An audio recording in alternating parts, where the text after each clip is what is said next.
Hello everybody, I am Jake, aka Bomber, and I welcome you into another Jobber Radio video. We are opening the Deathmatch archive here, but a little bit of a difference. You know, normally a highlight like a Deathmatch tournament that you got to go out of your way to see, or maybe a couple underrated tournaments, or sometimes just a match. Sometimes just a match that is, you know, significant in the history of Deathmatch wrestling. This video, not so much, okay? But interesting nonetheless.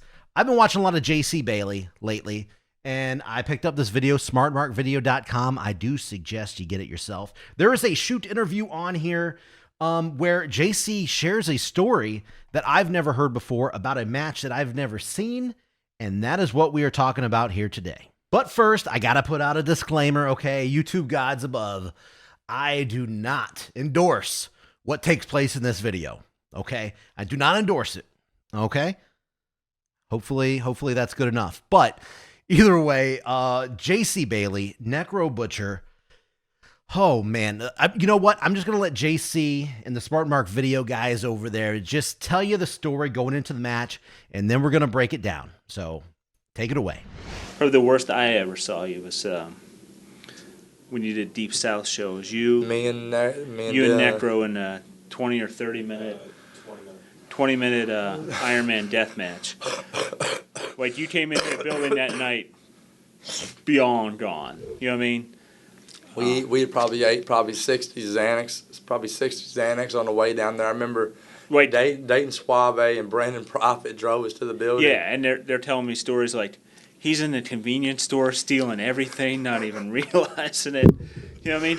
And I'm like, these two motherfuckers gotta go 20 minutes, and you're like sitting there in a chair and can't even sit up, like falling over. Andy was there with me. Yeah, it was fuck. I was just like, holy fuck, he's fucked. Yeah. I remember that dude was a money mark. That dude would pay us from Alabama, and I remember we conned him into going to getting this 18 back beer. He said, "What do you want the beer for?" I was like, we're gonna use the beer bottles in a few spots." He's like, "Well, I got a bunch of glass." I was like, "No, we need a beer bottle though, brother." He went and got his beer. Then we got drunk. I remember passing out on the table for the match and everything, and just. Looking back on this night, it was a bit of a miracle that these guys would even make it out to the ring, really. But we are now going to get into the actual match. We find ourselves in Huntsville, Alabama for the IWA Deep South Extreme Warfare event. This took place on February 18th, 2006, and it was IWA Deep South's second full show. I'm not counting the King of the Death matches 2005, which the cops came in and shut down midway through that event. That's a whole story in itself, but the main event here would be that 20-minute Iron Man death match, and knowing just how messed up these guys were, some of these missteps make a lot more sense now looking back. You could see while Necro trotted out to the ring that the crowd happened to not be quite a sellout on this night. And I do like how JC suggested some socks for Necro, though. To watch? I know, I was like cringing. I don't need no socks, but I could beat your ass naked if I wanted. While, yes, the bell did ring to buy a little time, I guess, Butcher stumbled around on the outside, kind of mumbling to himself and the fans as well. But after nearly 5 minutes off the clock, we finally got the action started with a chop exchange and a quick thumb to the eye from Bailey. With the match going to the outside almost immediately, we got the classic Necro chair-assisted body slam, but this time with a bit of a twist. As Bailey tried to cover up the best he could, he was completely overwhelmed by over a dozen steel chairs just being chucked down on top of his body. But he would fight back up to his feet, though. Oh! It might have cracked his skull. And there was some more of that. Of 2005. Now watch the strike exchange carefully. JC clearly gets the better of it as soon as this knee connects with Necro's face. Honestly, both guys seem to be operating in kind of this slow motion, but I will say I did get a kick out of how often they were chatting it up with each other as well as the fans. Now, I don't know if this is the most messed up these guys have ever been going into a match, but you could clearly see throughout this thing they weren't hitting all of their marks. JC Bailey would lay down a light tube log cabin across the bare chest of Necro and leapt off the top, hitting a scary looking senton, but with Necro's awkward body placement, it looked like Bailey only caught his knees on that.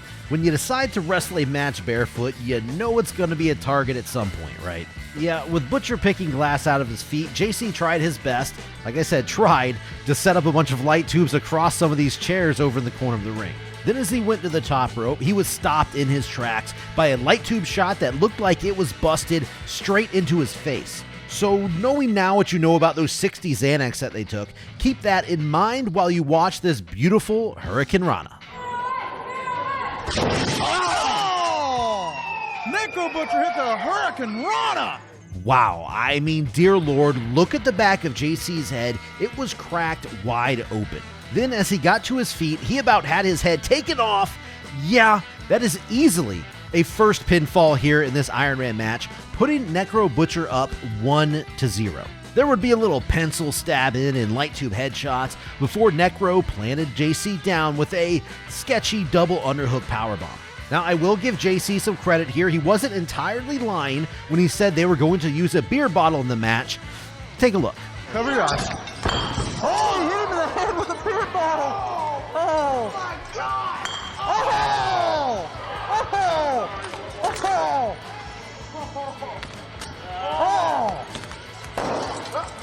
Oh! There it goes! After that, Butcher seemed almost completely out of this match here. Bailey would set up a bunch of light tubes and kind of powerbombed himself onto them. I'm not sure exactly what other outcome he was hoping for here, at least. Either way, it would result in a second pinfall for his opponent, putting JC down 2-0 with less than 3 minutes left in this match. The crowd willed Bailey to climb up into a chair for some brawling, which may have been the absolute worst decision in the world that he could make right here. Because this was Necro's first punch, ladies and gentlemen. Oh! As you could see, and as you would imagine, JC was knocked out cold, awarding a third victory for Necro at the end of this match, meaning that Necro Butcher wins with a clean sweep, 3-0. Afterwards, Bailey needed a lot of help to get out of the ring and to the back, while the winner himself barely made it to the back as well.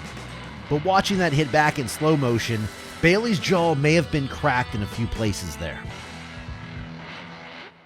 I mean, that's funny looking back on it now, but professional-wise, I like shit like that'll kill my career. You know what I'm saying? This and that. It's not respectful, really. I mean, it's not. You know what I'm saying? Because really, when you're in the ring with somebody, you got somebody else's life in your hands, really. And then it's like, you know what I'm saying? The slight twist of a move or the slight swing of a chair the wrong way can paralyze or cripple somebody. I mean, I know me and Dylan both were fucking doing it. I mean, it's, you know what I'm saying? That is crazy. 60 Xanax mixed in with alcohol, bad news. And again, I do not endorse what just took place in this video. I would not, wish anybody out there to go do this kind of thing today. This has happened in the past, and it was an interesting story. I never seen it. Like I said, I hope you guys enjoyed the little breakdown and showing you what all went down. And hopefully this stuff does not still go on today, at least, to the extent of what these two guys did going into that match. Regardless, though, I hope you guys enjoyed the video. Like I said, mixing up a little bit, not the normal big deathmatch tournament or big match highlights, just something, odd, different. Again, not endorsing anything, okay? That just happened. But let me know down below, do you guys want to see some more of this kind of stuff, as opposed to, like I said, the big, historical stuff? It could be fun. Who knows? But there it is. That is the video, guys. Thank you so much. Go out there, support independent wrestling, support deathmatch wrestling. Pick up this DVD, guys. Smart Mark video. There is a full shoot interview here. That was just a snippet of some of the crazy stuff that JC did. But go get it yourself. Go watch it. I don't think it's on any streaming services right now, at least that I know of. But don't be a dick. Don't be a pirate. Support the ones that do what we all love. Thank you very much, everybody, and we'll see you in the next video. Then our fucking car broke down on the way home, and I decided to truck stop waiting for a ride for 8 hours.